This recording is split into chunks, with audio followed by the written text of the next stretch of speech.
Okay, so welcome to Eat, Move, Think, the show about optimal wellness brought to you by Medcan. Wow. Do it again. Oh, I was practicing. Okay, ready? Welcome to Eat, Move, Think, the show about optimal wellness brought to you by Medcan. Yeah, this is extremely good. Thank you. What a year it's been. We had a big year. There was the Russian invasion of Ukraine. I mean, that's still making headlines. The death of Queen Elizabeth. The Winter Olympics and the World Cup. It's been a hugely eventful year, particularly in wellness. And at Medcan, we're living and breathing health and well-being all year. So we asked our experts to take stock of the last 12 months and look forward to the next 12. What was the most significant thing they did for their health and well-being in 2022? What was the most significant change in wellness from a societal level in 2022? And what are they tracking over the next 12 months in 2023? It's all in here in an episode that takes stock of what's past and sets up what's coming. Don't miss it.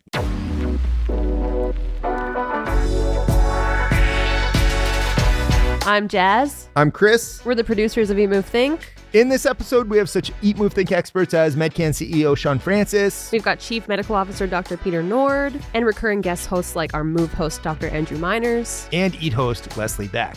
So let's get right into it. The first question we're going to tackle involves personal wellness. What was the new lifestyle choice that most affected your wellness in 2022? Let's start with Dr. Peter Nord. My wife and I actually made a commitment to each other that we were going to do something every day. Come hell or high water, it doesn't matter the weather. That combination of half of it is cardio. For me, it's on the bike. For Tracy, it's on the treadmill. And then the next day is hour and a half walk outdoors. We were out there this morning in the pouring rain and did 10,000 steps at 5:30 to 6:30 in the dark. Over the last 12 months, we've maybe missed 2 or 3 days. Mostly that's Tracy more than me. There's days I would probably bag it. And, we've talked in many of the episodes about the importance of daily ritual. The human body loves that routine, sort of going to bed at the same time, getting up at the same time, having a diet that's fairly consistent and healthy. This seems to have worked really, really well for us. We haven't been sick this year.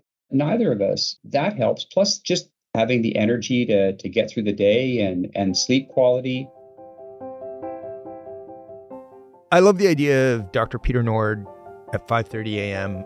Yeah, with his wife. walking through a torrential downpour. Having someone who will dedicate themselves to a mission like that with you is so helpful. Super impressive. Okay, so next one. Jennifer Baldachin is the team lead for the Mind Station at Medcan. And in 2022, she says that what was most significant for her was an evolution in her understanding of what it means to practice mindfulness. I've always known a lot about mindfulness through my readings and through workshops.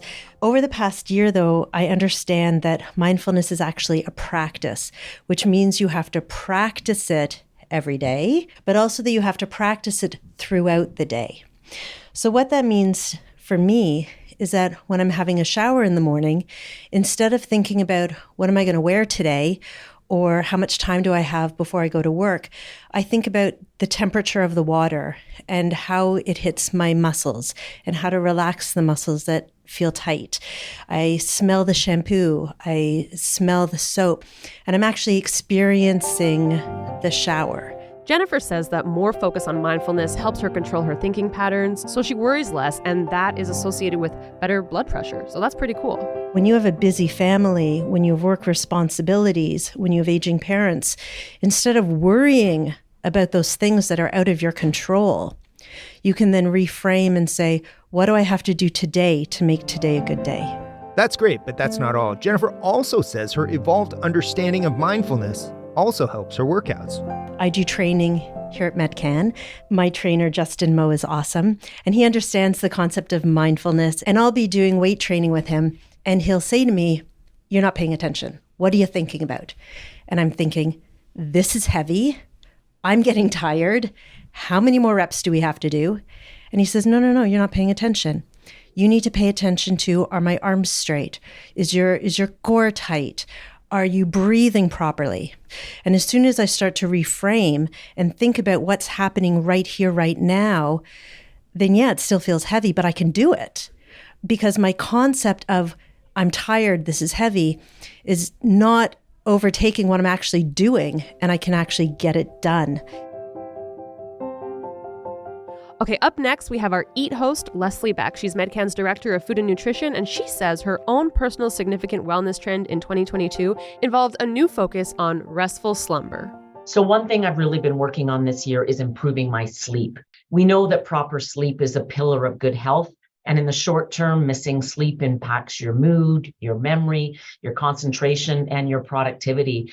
And I certainly feel noticeably better when I get, say, 7 or 8 hours of sleep instead of 6. Leslie has changed some of her eating habits as a result. So some of the things I focused on this year is eating dinner early whenever possible. And when that's not feasible, I keep it really light, not too heavy in protein to promote digestion before I go to sleep. I've also cut myself off reading the news on my iPad or my phone right before bed, and that was harder to do than I thought. I'm also trying to go to bed and wake up at the same time on weekdays and weekends. So I'm trying to keep a consistent sleep schedule 7 days a week. And I actually do feel more energetic on the weekend when I don't sleep in for that extra hour. If you're short on sleep, it just impacts so much how you feel, how you think, how you eat. That syncs up really well with something that Medcan's Clinical Director of Travel Medicine, Dr. Aisha Khatib, worked on this year. Before we get into it, though, let's congratulate Dr. Khatib. The Public Health Agency of Canada just appointed her to become a voting member of an important advisory committee that provides accurate and timely advice on matters related to travel health and medicine. That's called the Committee to Advise on Tropical Medicine and Travel. Congratulations, Dr. Khatib. Amazing. Really well done. Okay, so like Leslie Beck, Dr. Khatib says that she benefited from paying attention to her sleep schedule, which she began thinking about after she hosted an Eat, Move, Think episode with sleep expert and author Diane Macedo. I think that was episode 97. Great episode. Here's Dr. Aisha Khatib. Pandemic started right after my dad passed away. And then like with the hours that we were working and I was deployed to the ICU and the Emerge and, all these committees and everything like that. And I think I was functioning at like 3 to 4 hours a night for a good 1 to 2 years.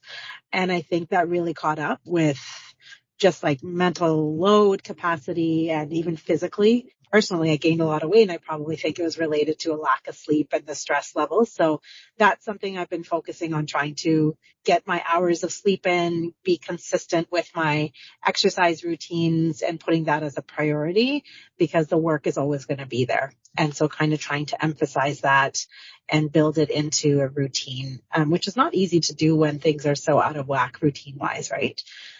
So I think that's kind of been my focus this year particularly. Now I try to get anywhere between like 6 to 8 hours per night. So definitely I feel like I can think better. And yeah, I feel like I'm more kind of back to my normal self. Like I think we were in survival mode. You put yourself and your self-care on a back burner, right? That's not healthy, but I think we didn't have a choice at that point. And this is reflective, not just me, but this is really reflective of a lot of frontline workers. Dr. Alan Soto of Medcan's Medical Advisory Services experienced COVID firsthand this year, which helped provide him with a newfound respect for the virus that he's been talking about for the previous 2 years. Listen, I went to work with a kidney stone. I could not work properly with this COVID infection. That's how bad it was. After talking about it for 2.5 years on a constant basis, and then getting the disease and understanding it more fully really opened my eyes. And it really opened my eyes as far as personal reflection that I perhaps need to take more vacation to reflect. I shouldn't take life for granted, and that we need to take that personal time and say, this is Soto time. Understanding your mortality is a mechanism to spur taking more time for oneself, getting more Soto time. I love it. I'm going to start using that. Soto time. Self-care and being kind to oneself was also a theme for Medcan's Director of Clinical Innovation, Allison Hazel. So I think the most significant change I've made in the past 12 months is getting rid of my all or nothing mentality. I turned 40 this year, actually in a few days, and it's really been a catalyst for me to be much more thoughtful about my health and wellness. In the past, I have periods of my life, like grad school, where I was super fit and I would exercise every day and I was eating healthy and I'd bring my lunch every day. And I kind of put that time of my life on a pedestal. And what I've realized as I've gotten older and I have 3 kids and a job, that's not realistic for me anymore. And so I've stopped aspiring for that and just tried to recognize this kind of small things that I do every day. And if I have a bad week or my kid is sick and I can't exercise all week, I will forgive myself for that and just focus on what I can do. Yeah, becoming okay with imperfection. I think a lot of us could benefit from that. Definitely. Okay, let's wrap up this section by hearing from our host and Medcan CEO and chair, Shaun Francis, who says he's finally back at 100% after suffering a freak cycling accident 2 years ago that saw him break his hip. And that put me out of commission for effectively 6 months. And then I got back at it, but with sort of less intensity. And then I had debilitating low back pain. Didn't stop me from moving, but it definitely impacted, my ability to run and some of the things that I normally would have done. But I'd say in the last several months, that has subsided and my overall intensity levels back where it might have been a few years ago now, or even before. And, I'm doing a lot of other resistance training that would fortify my stability. So I feel good about that. Eating wise, it's pretty good. I probably fast more. It could be like an 18-hour fast, maybe like 1 meal a day. I'm not doing that every day, but I mix that in. And, feel certainly as strong as I've ever felt. So yeah, no like major changes, just overall feeling the best I have since getting through the pandemic. All right, next let's hear our experts weigh in on which social trend this year had the biggest impact, in their opinion, on health and wellness. Lots happened on the wellness front this past year. COVID is transitioning from pandemic to endemic. Yeah. We had RSV, we had like a bigger flu season than normal. Yeah. Lots, monkeypox, tons happened. We threw it to our Medcan experts to hear what they thought was important over the last 12 months. So why don't we start with the first word in our title, eat, and our EAT host, Leslie Beck. So this past year, there really wasn't one study that changed the way we think about nutrition and diet. We saw studies linking a healthy diet to a lower risk of dementia. There was a lot around brain health. There was more evidence supporting eating a Mediterranean diet in the treatment of depression. And of course, people continue to be interested in plant-based eating, wanting to get more plants, less animal protein in their diet. What I saw this year from a nutrition and diet perspective is people taking charge of their nutritional health again, wanting to get back on track with their diet, with healthy eating, wanting to lose the weight they gained during the pandemic.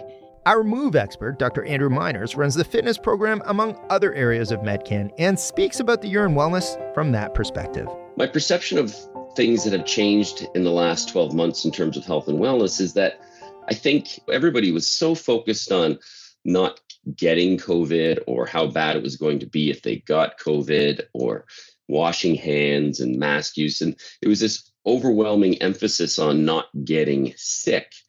I think probably in the last 12 months, there's been a transition to getting healthy as opposed to not getting sick. We've had at Medcan, the numbers have started to really come back in terms of in-person training. People are just engaging in getting back to the way they used to, meaning that more in-person fitness. People seem to be wanting to get back to doing things. So I think people are looking at how do I get well and how do I get well socially?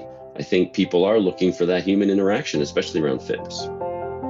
Meanwhile, our wellness host, Dr. Peter North, thought the increasing prevalence of wearable technology was an important trend in 2022. I got my first Fitbit for Christmas last year, so we're approaching the 12-month part. And I have seen more and more people, instead of wearing a watch, wearing Fitbits, wearables, all different sort of health monitors. And that's been motivating for them. The ease of use and the comprehensive nature of the newer wearable technology is just amazing. What you can tell from a ring or from a watch is absolutely incredible. In terms of significant social trends that affected wellness in 2022, Shaun Francis points to the paradox that is at the root of promoting optimal health and well-being today. I think it's widely accepted that exercise is the most potent prescription for quality of life and longevity. It's never been more accepted, but perversely, the population has never been less in shape, right? 2/3 of America, I want to say, is obese. In Canada is a close follower. Generally, people understand the value of fitness, but I don't know that it's being practiced more. Medical Advisory Services Dr. Matthew Bernstein cited two significant changes in wellness in 2022. The first involved virtual healthcare. The rise of telemedicine and how shocked I was that as a family physician, I could deal with 75% of patients' issues virtually. And what that says about the many, many years of making them drive downtown to my office when so much could have been managed effectively virtually. So many conditions don't need face-to-face. More broadly, he worries about increasing social acceptance of medical guidance that isn't evidence-based and that isn't grounded in peer-reviewed scientific research. Watching The Big Bang Theory last night, and one of the lines was, this guy was saying, well, the nice thing about science is that everyone can have their own opinion. Well, no, science is evidence-based. And I was just shocked at the politicalization of what I always took as hard science. Many of our experts cited important transitions in the way we think about wellness at work in 2022. Here's Medcan's Medical Advisory Services team member, Dr. Aisha Khatib. Yeah, I think one of the main thing kind of systemically as a society is that you are only as well as your team is. So if your team isn't functioning well, or someone is weak in your team because they're unwell, or they're mentally dealing with something, or they're physically dealing with something, if they're, it affects the entire team. And I think that is really important about ensuring the wellness of the group is really key to functioning kind of at an optimal level. And I think that's been really reflected through COVID and recovering from COVID in this last year. Medcan Mind Health Station's Jennifer Baldachin is also thinking about the relationship between work and wellness. Wellness has changed because of the pandemic. The world of working remotely and including the hybrid has been really positive for many people. Working completely from home was very isolated. There's a McKinsey study, a survey of 15 countries with 15,000 employees. And it said that 60% of employees will have a mental health challenge at some point in their life. And I think we really saw that with burnout over the past year. What's happening in the work world is that companies are putting a lot of time and energy into looking at individual wellness. So the benefits are having yoga at work, paying for meditation app subscriptions, having wellness days. But what's happening is that companies are looking at the individual person and not looking at the causes of the burnout. And those causes are always being on call. Sometimes it is unreasonable demands or unreasonable workload. Same with this McKinsey report. It said that there's a 22% gap between employer and employee perceptions of this stress. Oh, that's interesting. I think a lot of people are thinking about work-life balance lately. Which brings us to Allison Hazel's pick for the most important societal trend for health and well-being in 2022. So over the last 12 months, I think a societal trend that has had a positive impact on wellness is the Ontario Right to Disconnect law. This law has been put in place to basically mandate that employers have a policy around disconnecting from work. So there's no expectation necessarily that you're responding to emails after hours, etc. I was really skeptical hearing about it. It seemed kind of gimmicky, that it wasn't really going to change anything. But I have noticed a significant decrease in kind of after-hours email traffic and meeting requests. And it does definitely give me, as somebody in a leadership position, I definitely pause before I respond to an email at night. I will often delay send till the morning. And so I think that has actually had a positive impact on work-life balance. Okay, now, for the next 12 months, what are our experts tracking in 2023? What are they expecting to be the trending topics? What are we going to be talking about 12 months from now? Here's Dr. Peter Nord. So in the next 12 months, one of the things that I think we're going to be seeing more of is relative to a study that came out in August looking at alcohol consumption. And alcohol, we've always known it's a carcinogen. It causes cancer. The study really is demonstrating that even relatively small amounts of alcohol, especially in women, can end up having really deleterious health effects. We were saying, 7 drinks a week. That's like a beer a day. That's becoming down to sort of 4 to 5 for males and 2 to 4 for females per week. And we're actually at Medcan going to be updating our alcohol assessment as part of the annual health assessment based on this study. And MindStation team lead Jennifer Baldachin speaks to the accessibility and convenience that comes with virtual mental health apps. I feel the next significant trend in mental health is moving personal therapy, one-on-one therapy online to virtual therapy, as well as using technology more with apps. There are 318,000 health apps available with over 10,000 mental health apps. There's a convenience factor. If everyone has a phone, they have access to mental health. The portability is great. It can also serve more people in remote communities. There's still some work that has to be done, but overall, it's a fantastic resource that wasn't as strongly developed pre-pandemic. Finally, Dr. Alan Soto thought that in 2023, we'd be hearing a lot more about greater rates of cancer and other maladies that were missed after the pandemic suspended elective medical procedures and prompted people to put off screening. That's a really important one.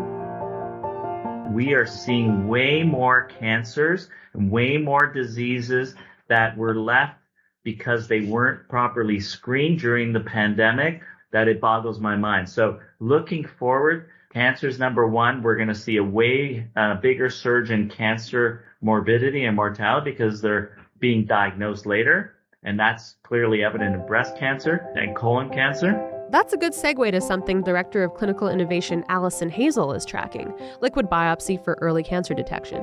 A significant trend in the next 12 months that I'm excited about is liquid biopsy testing for early cancer detection. So that's a blood test where we can screen for really early cancer. Right now, the technology is there, but we're about to see a huge number of commercial players come into the market, which will be game-changing, I think, for preventative health. I think that's interesting. Okay, in 2023, Dr. Andrew Miners says he is tracking wearable technology in an effort to determine how Medcan can make use of data from fitness trackers and other devices to boost client wellness. We're looking at different companies and different third-party partners to allow us to have increased engagement with our clients, to help them make better life choices and to see the positive impacts that those positive life choices are making on their health. In some of their vitals, such as, maybe it's blood pressure, maybe it's heart rate changes, maybe it's sleep patterns, maybe it's cholesterol, maybe it's blood sugar levels, things that really matter in terms of outcomes of health over time.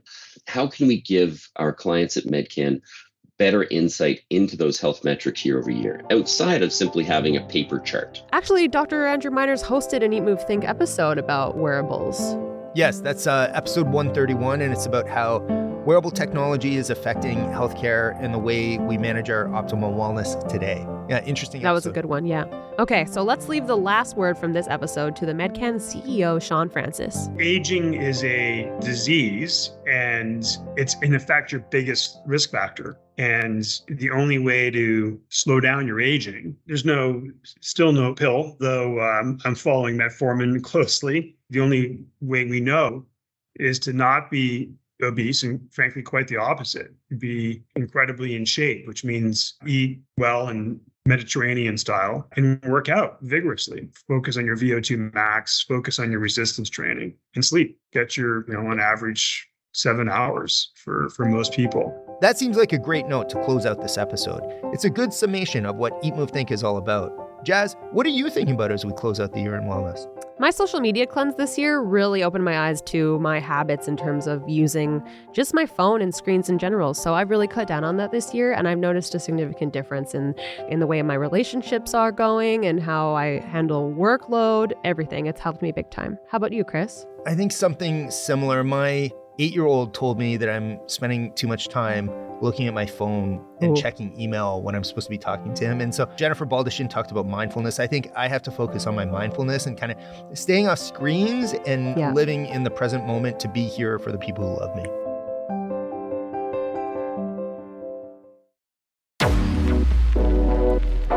How did your wellness change in 2022? Let us know by emailing us at info@eatmovethinkpodcast.com. We'd love to hear about your story and possibly to use it in a future episode. Thanks to all the Medcan experts who joined us today to share their wellness insights from the past, the present, and the future. Do you have goals for 2023? Medcan has an amazing team of experts to help you live well for life. Contact one of our dedicated client service specialists today at clientservice@medcan.com. Eat, Move, Think is produced by Ghost Bureau. I'm Jasmine Ratch, managing producer. Social media and strategy support is from Chantel Gertin, Andrew Imex, and Emily Bozick. I'm executive producer Christopher Scholgen. We'll be back soon with a new episode examining the latest in health and wellness. Happy holidays, everyone. This podcast is intended to provide general information about health and wellness only and is not designed or intended to constitute or be used as a substitute for medical advice, treatment, or diagnosis. You should always talk to your Medcan healthcare provider for individual medical advice, diagnosis, and treatment, including your specific health and wellness needs. This podcast is based on the information available at the time of preparation and is only accurate and current as of that date. Source information and recommendations are subject to change based on scientific evidence as it evolves over time. Medcan is not responsible for future changes or updates to the information and recommendations and assumes no obligation to update based on future developments. Reference to or mention of specific treatments or therapies does not constitute or imply a recommendation or endorsement. The links provided within the associated document are to assist the reader with the specific information highlighted. Any third-party links are not endorsed by Medcan.